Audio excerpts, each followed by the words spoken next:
Hey, this is a message for Jocko. This is Chris Bennett, and I'm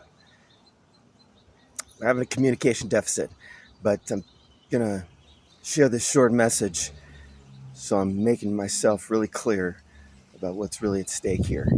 So, the veterans are getting terrible health care, and the number one problem is horrific combinations of drugs, and that's exactly what happened to your friend Chris Kyle. So, and it's still happening.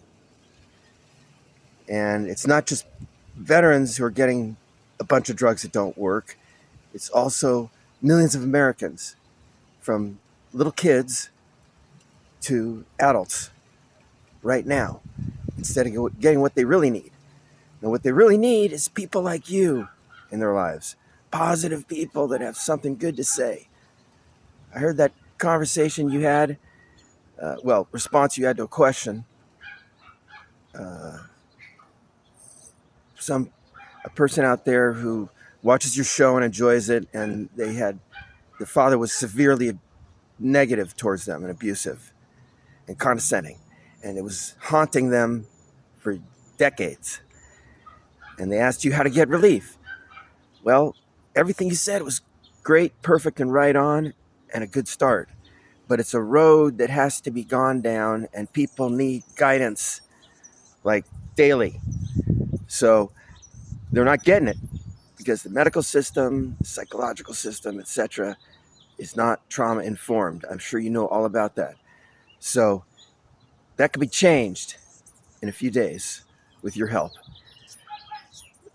I heard what happened to Kelsey, trying to communicate with you.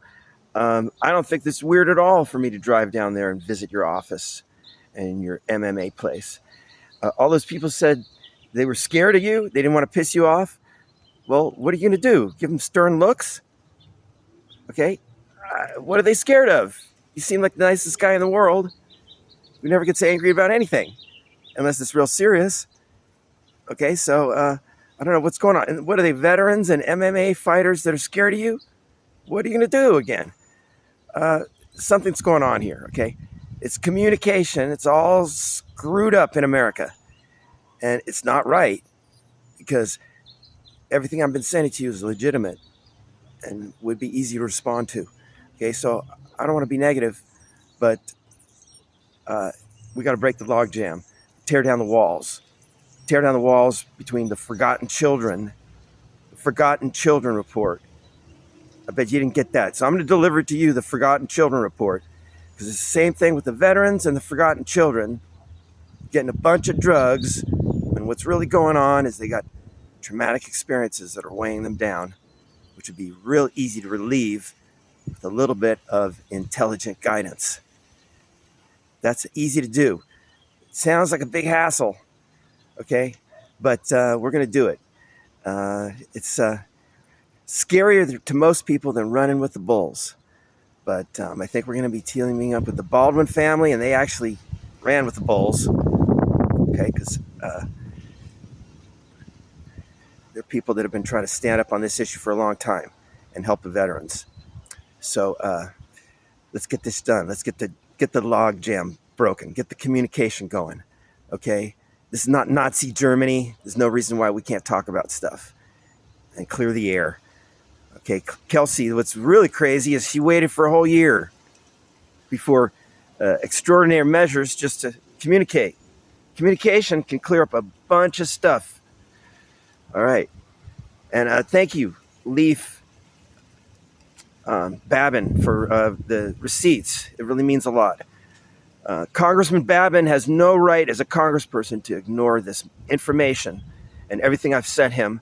And that's exactly what's been going on for 25 years of me communicating with these people.